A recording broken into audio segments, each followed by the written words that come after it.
It's autumn 1942, and a 56-year-old man has just escaped 2 years of Nazi incarceration and is now heading across the mountains to France. In his satchel, he carries a top-secret dossier detailing the dire state of Germany's economy, and in his head, he carries the evidence of her complicity in one of the worst crimes in human history. But he's also just hoodwinked one of the most powerful leaders in Hitler's Reich, and so there is a staggering price on his head. But he must not be caught. For more than the news he carries, it is in his very person that shell-shocked Europeans will one day find a bridge from which to escape the inevitability of a Third World War. The unlikely and unsung hero who saved Europe is Robert Schumann, and this is his story.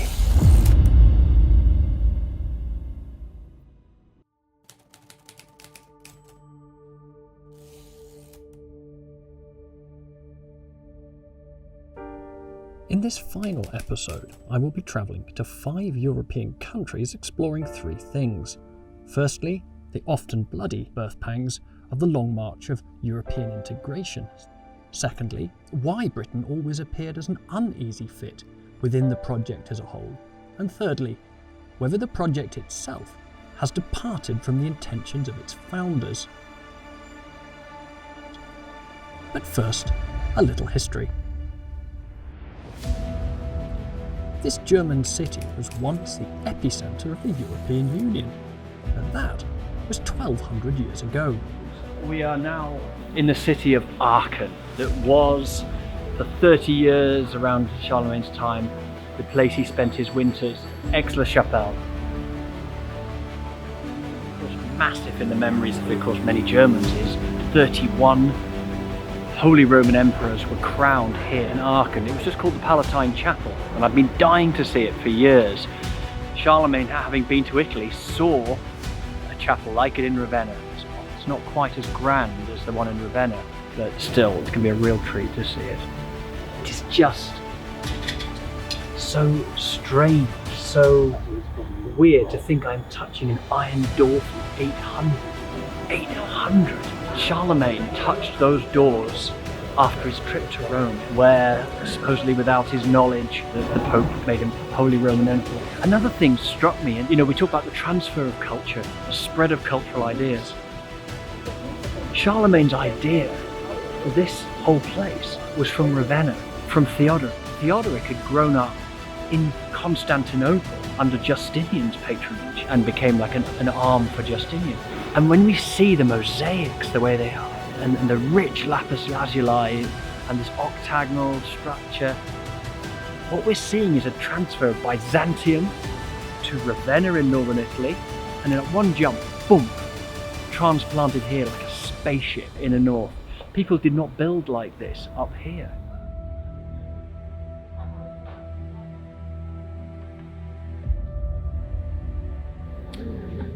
The original shrine is now lost, but they do have what they call the Karl Shrine with the alleged remains of Charlemagne in here.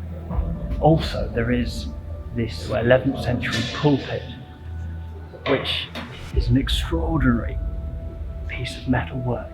But in it are antique bowls, a chess piece, and bits of jewels. So let's have a look at that. I can't see the chess piece, but I can see the antique bowls. It's exactly what they look like. It's behind me. This is the Karl Shrine, housing the alleged remains of Charlemagne. A lot of the glass fricassee has been replaced. Aachen was devastated by Allied bombing. The small part that remains at the centre of the city town is very beautiful.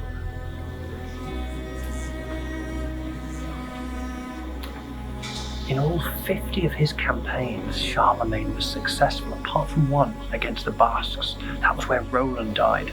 And of course that spawned an enormous amount of romantic writing, the chansons of Roland. Think of Ariosto. Charlemagne ruled an enormous expanse of land. But what he had gained with the sword, he lost within 3 years, because he did not have a comparable civil service to the Roman Empire, nor did he have a standing army. And so it was broken up. Nevertheless, 31 Holy Roman emperors were crowned here. And there's lovely stories of him and Alcuin, the man from York, the monk from York who became like a minister of state and advisor here. They used to sit in the baths. It's still called in Carolus Termin, the baths of Charlemagne nearby, discussing theological problems. They called themselves each other names from antiquity. They called Charles, they called him King David because that's what they felt he was like. But Alcuin was appalled at the forced conversions of the peoples, the German peoples of the East. Thousands were murdered by Charlemagne unjustly. And a good place to find out more about this crucial yet often contradictory episode in European history, it's just across the courtyard in the Charlemagne Museum. When Schumann gives his declaration, when he writes in For Europe, he says that the idea of a united Europe has been a sort of latent idea among the peoples of Europe for over 1,000 years. I think he meant the memory of the Roman Empire, but of course we cannot forget Charlemagne. This wood has seen the weight of Charlemagne himself, this extraordinary Frankish king. And this museum here at Aachen, celebrates what was a massive cultural achievement. The Carolingian Renaissance was a real step forward after so much struggle because there was unity, but unity came at a price, and we can't gloss over the enormous amount of bloodshed that was taken to weld the peoples of Europe. The Holy Roman emperors continued with varying degrees of power and prestige for the next 1,000 years. Charlemagne did not just see his job to protect the people and unite vast swathes of land, he actually saw his job to instruct and to teach. Now, even his father and grandfather would just see the people as mere chattels, no more valuable. Charlemagne had this strange conception that it was the state's job to bring instruction. What Aachen became famous for, it was manuscript reproductions, ornate manuscripts. They were great history makers and writers. A massive part of the Europeanization of Europe was the minting of coins, and usually what was happening was the minting was first happening in Germany and then spreading. Britain usually followed.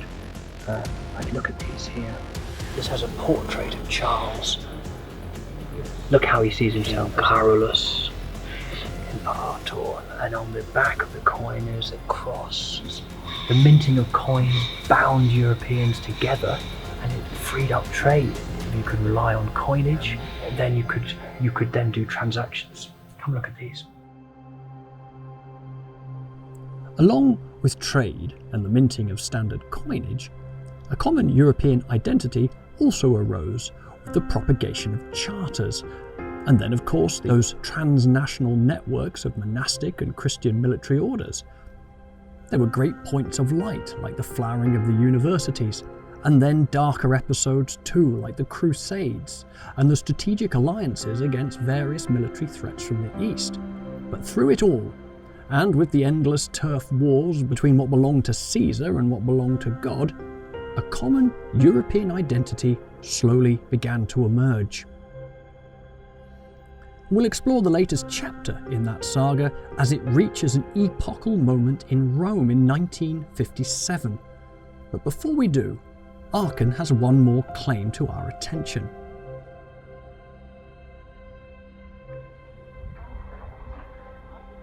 The great cathedral, Palatine Chapel, round this side. So that house, or the Oberbürgermeister's house, and it is here that once a year the Karlspreis, or the Charlemagne Prize, is given. It was given to Gasperi in 1952, it was given to Jean Monnet in 1953, Adenauer in 54, Churchill in 56, Paul Henry Spaak in 57, and Robert Schumann in 1958. In his speech at the ceremony, Schumann said, "I feel the impression within this hall of the resurrection of a peaceable, free Germany.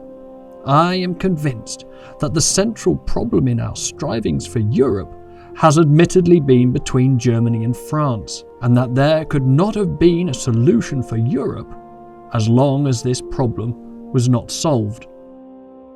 It is solved, and a meeting like this one today is the best proof of this. So the Franco-German reconciliation was indeed the proof, but for Schumann and Adenauer and de Gasperi, what underpinned it all, and what made it even possible, was their Christian worldview. Schumann said, quote, that we are called to bethink ourselves of the Christian basis of Europe by forming a democratic model of governance which, through reconciliation, develops into a community of peoples in freedom, equality, solidarity and peace, which is deeply rooted in Christian basic values. And 7 years after Schumann had reached out both hands across that chasm by forming the European Coal and Steel Community, the 6 founding nations met in Rome to take their commitments to each other one step further.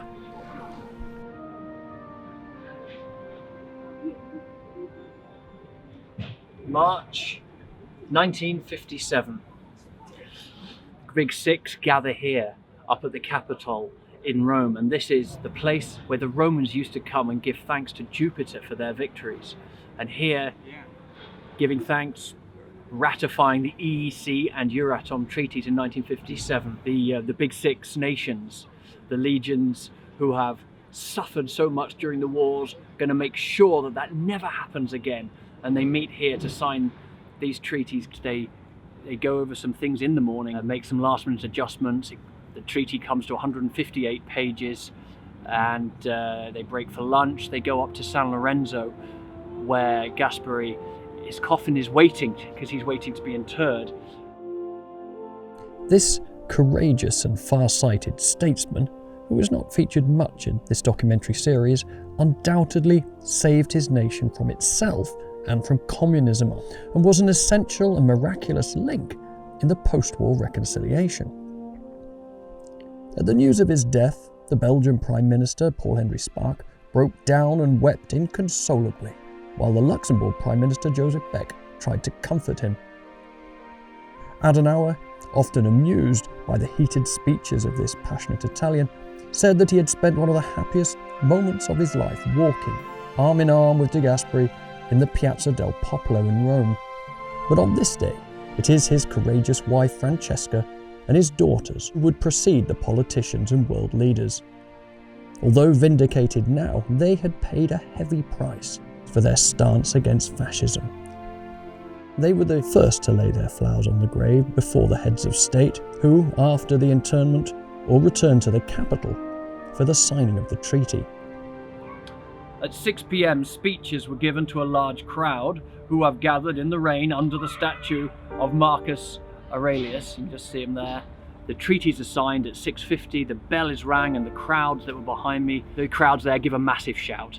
The room they sign in is just above my head there, and they're surrounded by frescoes of the founding myths of Rome, Romulus and Remus, the rape of the Sabine women, that were really cemented after the Roman civil wars.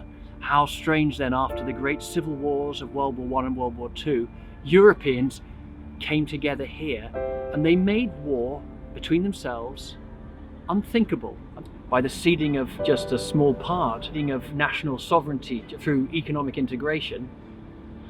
One of the most important things was achieved, and it was achieved here. But they made that possible by what one historian called the most successful political integration project in history.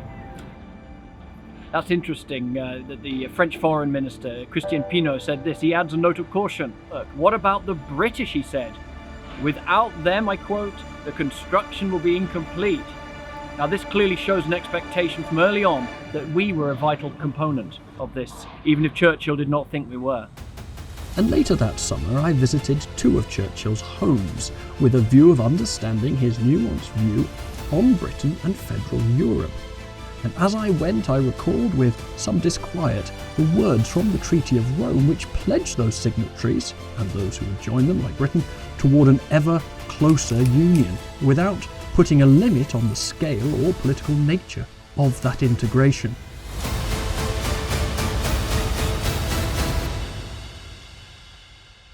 This was built by a grateful nation for John Churchill, the first Duke of Marlborough, after the Battle of Blenheim, where once again Britain, tipping the balance of power in Europe, as they would do a century later, kept peace in Europe. We beat the French then, and then 100 years later, we helped beat the French again. So Blenheim and the Churchills. One of the amazing outliers in the whole Saving Europe project was the person of Winston Churchill, because of his attitude towards Europe, his preponderant part actually in the forming and the encouragement of the European project right from the 1920s. He was born behind me at Blenheim Palace in 1875. Think about that, only 60 years from the defeat of Napoleon.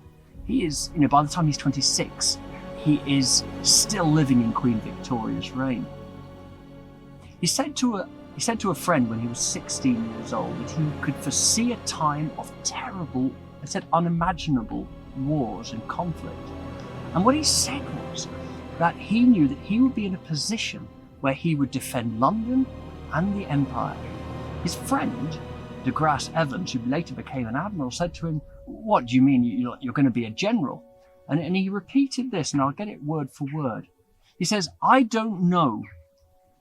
Dreams of the future are blurred, but the main objective is clear. I repeat, London will be in danger, and in the high position I shall occupy, it will fall to me to save the capital and the empire." And of course, with hindsight, we know that's exactly what Churchill did. 3 years after the war, he was the guest of honour at the Congress of The Hague, where political and intellectual thought leaders gathered in the Knights' Hall to discuss a way for Europe to go forward in peace. The Hague, like many cities in Europe, lay in rubble. Delegates were housed with local families because there were not enough hotel beds, and they toasted with water because there was no wine. Churchill rallied the weary delegates toward a project that he had advocated now for 25 years. And to explore this further, I visited his home in Chartwell in Kent. So one thing you can say about Churchill, and I'm sitting outside his front door at Chartwell, near London, is that he was pro-European. He was pro a united Europe. Right from the 1920s, he was vocal in his support of Count Coudenhove-Kalergi's pan-European movement. In the 30s, interestingly, he was advocating a strong European bond with Germany in the lead. After the war, by the time he meets Schumann and he go in 1946 and on Bastille Day through Metz, he says to the French people, to have a strong Europe, it needs a strong France, and France should be the leader. And of course, France became the leader with the Schumann plan. Now, this is the nuance, and this is what Adenauer found difficult to understand, was that although Britain was in Europe, in Churchill's mind, we were not of Europe. We were supportive, but not subsumed by it. He knew that we could never lead a united Europe. Part of our uniqueness was our history, but also that we had a prior commitment to the Commonwealth. Our historic position had always been to hold the balance of power. Now things were changing because, of course, a united France and Germany would put Britain in an unusual position. And in order for us to have any kind of leverage as we climb down from being a world power to being a regional power, was to have a special relationship with the Americans. George Friedman said this: "Britain preserves its room for maneuver by being useful to the United States. This means that Britain is constantly faced with the choice of playing a subsidiary role in American conflicts or losing its influence. And Britain is in a unique position of needing to engage in conflict in order to indirectly retain its room for maneuver." So Churchill articulated the eponymous special relationship in a letter marked secret to Ernie Bevin. Ernie Bevin was the guy who pulled America closer into the NATO agreement. It was really his masterstroke. So he wrote this in a letter in 1945 in November to Ernest Bevell. It was had most secret, and Churchill wrote this: "Whom God has joined together, let no man put asunder. The future of the world depends upon the fraternal association of Great Britain and the Commonwealth with the United States. With that, if that's achieved, there can be no war. Without it, there can be no peace. What we may be able to achieve is this, in fact, the salvation for ourselves, Great Britain, and a means of procuring salvation for the world." And with that, he's talking about NATO, which of course is the post-war settlement, which is now under threat. But then comes the nuance, this idea that Britain would be in and for Europe, but not subsumed in it. And when Adenauer, the Chancellor of Germany, was visiting Churchill in 1947, Churchill explained this. And when we were at the Adenauer House on the Rhine, we happened to come across a piece of paper with an image of 3 concentric circles that Churchill, at number 10, it was on a piece of number 10 notepaper, he sketched out for Adenauer, trying to explain our relationship. And the 3 concentric circles were Europe, Great Britain, and America. And so we're overlapping, as America overlaps now with NATO, but we're not part of the same entity. Churchill says this to Adenauer, the German Chancellor: "We have our own dreams and our own task. We are with Europe but not of it. We are linked but not comprised. We are interested and associated, but we are not subsumed." But here's the thing, the winds of change were already blowing through world affairs. And what World War I had done to the continental monarchies, i.e. apart from Britain, the Second World War would do for colonialism. And so we had to deal in the aftermath of that with the collapse of empires, and people felt that Churchill was very out of touch. And the very high-handedness of Britain was exposed in 2 incidences.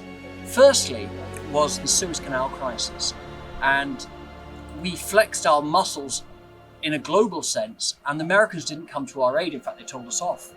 Secondly was the EFTA, which is the European Free Trade Association, that Britain tried to set up as a counterpoint to the European project, and that failed too. Within 10 years, we'd be signing up for the EEC. And yet, for all of that, with that Churchillian dogged optimism ringing from his front door, you could equally say that perhaps stripped again of maybe the trappings of prestige and empire, Britain's finest hour may yet be in front of us. Her lowly status in the 21st century, combined with her more lonely status post-Brexit, may yet call forth unexpected possibilities of renewal, for which her forefathers, and perhaps even her continental cousins, may be justly proud and thankful. At some level, Brexit had proved that Churchill was right about his island nation with its great common law tradition and its independent outlook. He had died 7 years before the Heath government signed the Treaty of Accession in January 1972, and he now lies buried in a quiet country graveyard near his childhood home at Blenheim.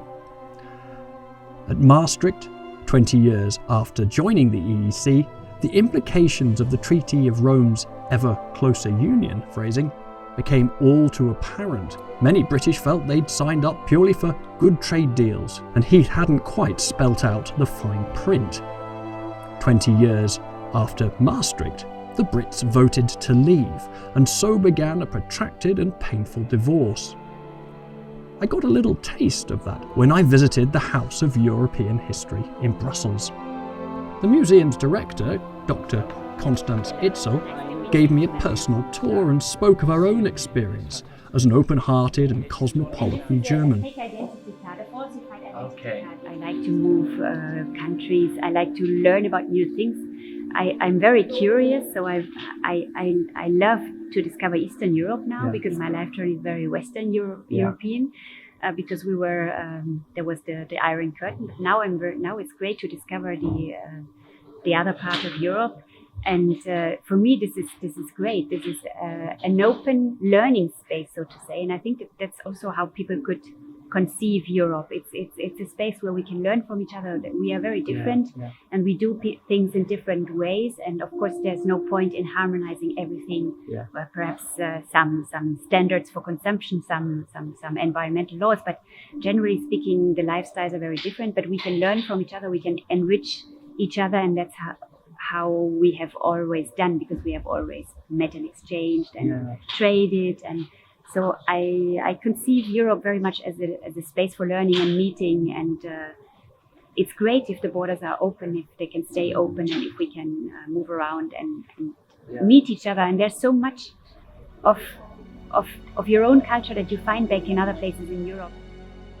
What surprises me sometimes is the deep fear for the future of Europe. Just to give you an example, on Saturday I had a lady crying in my guided tour because out of deep anxiety over the rise of nationalism, she said politicians use the same words as in Nazi times, and they don't even realize, they don't even know, they don't even notice that the way they speak reminds very dark times. So also here you can see lots of references to Brexit. We can see that also in our guest book. Many British visitors react. Yes, I have one here. Yeah, Stop Brexit. Yeah. But generally speaking, a lot of concern, a lot of anxiety concerning the future. About the future. Thank you so much. Yes, you're welcome. Frankly, these travels have opened more questions to me than they have answered. I suppose it should be no big surprise that that such a complex thing has caused such diversity and split even within my own nation. Schumann's plan was for an Adenauer, a Gasperi. They wanted to build on a Christian foundation. And I'm afraid there's precious little here to suggest that was how modern Europeans view it, but that perhaps is part of the blindness of our age, the secular age, the last unquestioned assumptions. Still, there is plenty to do. I've seen such goodwill among the French, Germans, Italians I've spoken to, such a sadness at our passing. Perhaps people would not be rude to your face, and I'm sure there are people that are dismissive, but genuinely I felt the sadness of other Europeans of what Britain has chosen to do. So yes, at the end of our great tour of Europe, amazing to be here, looking at the back of the European Parliament. Everything's pretty flash. A lot of money goes into Brussels. One of the things that winds us up. Hard to know what Britain's going to go through. We know it's going to be painful. I suppose you come into the wrong place to get any positive image of Brexit, any optimistic image for the future of Britain. Of course, you're not going to get it here. And of course, I wasn't really expecting to. Brussels represents the new Aachen, the epicentre of the most recent attempt to unify the Western European landmass. Justinian, Charlemagne, Frederick I, Napoleon, Hitler, they had all sought to achieve this unity through force of arms, and Schumann was only too aware of this complex and often bloody history. He said as much in Strasbourg in 1949. 10th of August, 1949, Schumann, Adenauer, de Gasperi, we're here talking about this recurrent dream. I want to read to you exactly what Schumann said in a speech at that meeting. He said, "We are carrying out a great experiment, the fulfillment of that same recurrent dream that for 10 centuries has visited the peoples of Europe, creating between them an organization, putting an end to war and guaranteeing an eternal peace. Our century that has witnessed the catastrophe resulting in the unending clash of nationalities and nationalisms must attempt to succeed in reconciling nations in a supranational association of each nation while coordinating them in the same manner as the regions are coordinated within a unity of the nation. What we see here was not inevitable. It took men of extraordinary vision and courage to bring about and achieve and will this union, and to make their nations extend the offer of friendship and forgiveness. But did the union achieve what the founders wanted, or did it become something else? While politicians and leaders believe that they are the inheritors of Adenauer and Schumann, many see them as usurpers. Schumann feared that the European Union itself would be what he called a leviathan, using a kind of very dramatic biblical language. It could become a monster if it did not hold to those initial principles. It was an issue I explored further with the award-winning peace activist Charles Dongui when I visited him in Schumann's old constituency at Thionville, near Metz. If I was looking for a borderman's perspective on the historical development of European Federation, he would certainly be able to give it, having spent over a half-century facilitating open-hearted dialogue in the Strasbourg Parliament and out on the front lines of industrial and cultural conflict. Charles, I want to thank you for having me in your flat here in Jutz. We didn't open in German. Under the occupation. Because we have been German here. Yeah. It's the German part of Lorraine. And you said that when you went to the European Parliament, you knew nothing. You were like I am now. One of the questions I ask is the warnings that Schumann gave about Europe and Adenauer, has the European Union achieved what they wanted? Yes, we have peace. Or has it got serious problems that people should be thinking about? I think somebody said to me that the Coal and Steel Treaty was rather easy to make because the 6 countries had more or less the same culture. Coal, steel, and 3 of these men were Christian Democrats. Yeah. It is an amazing story, and somebody asked why did he succeed, and the answer is that Schumann trusted Monet and Monet trusted Schumann. It's a question of trust which we haven't got today anymore, I'm afraid. That as soon as we started to get other countries in Europe involved, the spirit changed. And I must say that I was in the European Parliament when we had a debate on the enlargement after the fall of war. Yes. And I listened to all the main debates. There was 3 main debates. It was fascinating. But I think what has been missing, and this is what is coming up now in different ideas, is that we did not go deep enough into the culture. When I was in Poland in '78 for a farmers' dialogue, a Polish farmer said to me, "We don't want to exchange Moscow dictatorship to the Brussels dictate." Yeah. This shows that somewhere we have not created the spirit where these countries find themselves at home. And when I was there on the Ukrainian border years ago, at midnight one day, and I said, my gosh, the center of Europe is not in Brussels. And I think we're mixed because we're institutions. Yes. We thought that we were the center of Europe, but actually the center of Europe is Prague. This deficit of trust and this change in spirit that Charles spoke of is nothing new, nor the group deafness of the Euro elites in Brussels and their disdain for the more religious and conservative Eastern Bloc countries that joined the Union in 2004. Europe's Christian Democrat founders, whilst working alongside secular humanist politicians, all were explicit that Europe would fail if it was not epistemically rooted in, as Schumann put it, Christian basic values, which they understood to undergird everything from human rights to democracy itself. And he was not alone. In a letter very early on, Adenauer told Schumann that he too was, quote, filled with the desire to build the new edifice of Europe on Christian foundations, and that it was not only a political and economic aim worth striving for, but a real Christian obligation. Since that time, however, a dogmatic technocracy has chosen rather to ground the project, including human rights, in a purely secular reading of the Enlightenment. Today, holding the religious convictions of the three founding fathers is not only socially unacceptable, but actually illegal if confessed publicly. Schumann's warning that an anti-Christian democracy would be a parody which would sink into a tyranny has not been heeded. Just outside Metz in the village of Se2-Ep.6, I visited Schumann's home, now a museum and study centre, and was kindly shown round by the director, Laurent Tunel.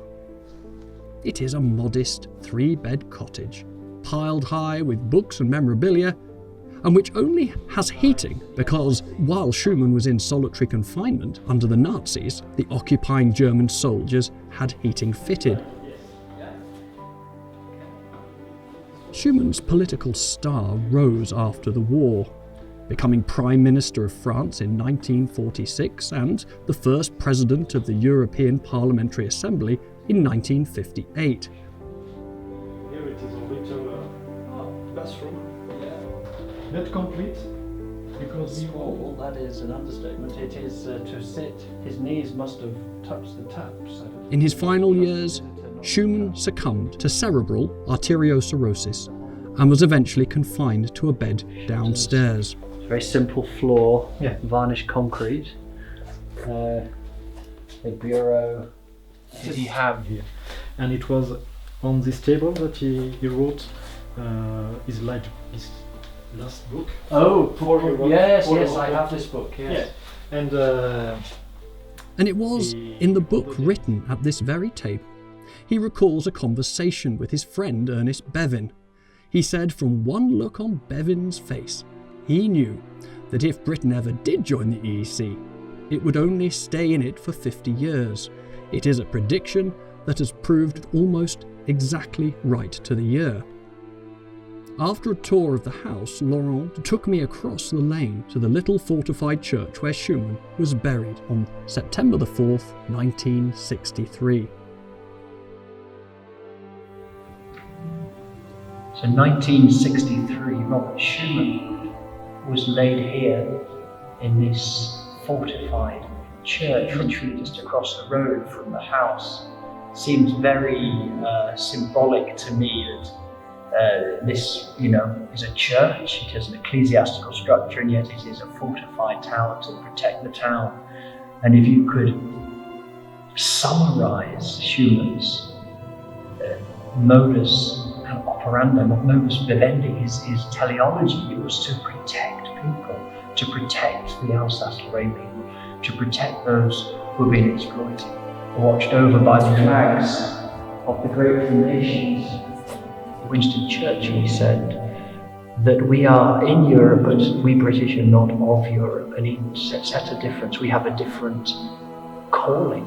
That aside, our debt definitely remains, even as the British, that we have not been sucked into the vortex of another war, and a large amount of that peace we owe to this man, without doubt.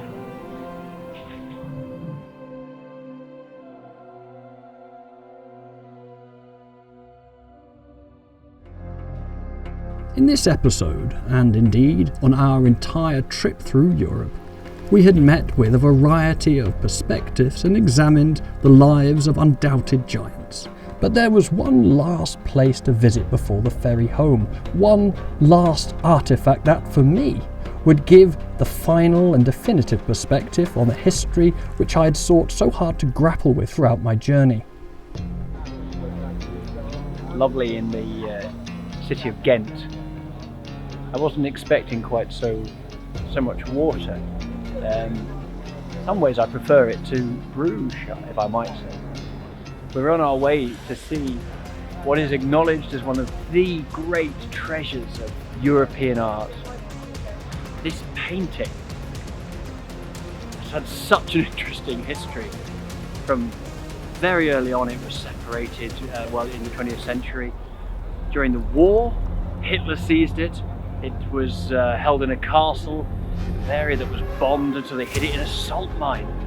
It was very badly damaged, but most of it, some of it still missing, has returned here to Ghent so it can be seen in its original place. I think behind me is St. Bart's Church. Used to be St. John's before it was changed. Concluding our European tour, having been to Brussels, having seen at the European House of History a very secular view of the European experiment, and I've just been in to see the famous Ghent altarpiece by the Van Eyck brothers. It's the only thing for certain that we know that Hubert Van Eyck, the older brother, did. He probably laid it out and Jan worked on the panels. At the centre of it is the Lamb of God, at the centre of civilization. It's a central figure for Christians in their understanding of history. It's surrounded east and west by the non-Christian peoples, the Jews, other nations, every nation, tribe and tongue, as it says in Revelation, all flowing, all centred around the Lamb of God slain for the world. You see his blood pouring out, yet the Lamb of God is still standing. And there's a fountain here, the healing waters that go to the nations, the pure water of life. It's a powerful image. It's an image that Adenauer and Schumann and Gasperi held very close in their own minds, that they were building what they called Europe on a Christian foundations. That is not what we see now. We see a very secular view of European history.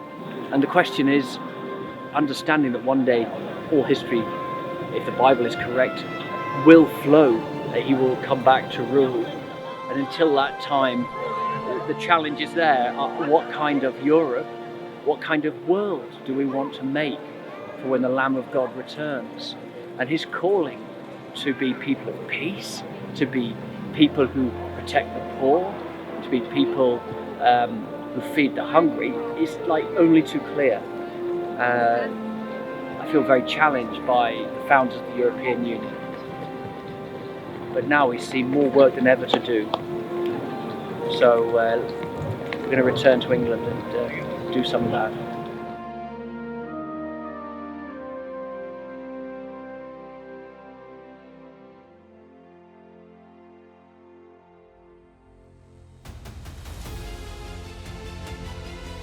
If you enjoyed this episode, then please show your appreciation with a comment and perhaps even subscribing to the channel.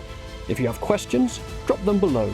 And if you want to go deeper into the subject, then please check out the Saving Europe book and the other videos on the channel, especially the Book Distillery podcast, where me and my blue-collar scholar friends go deeper into these very subjects with top academic guests from around the world.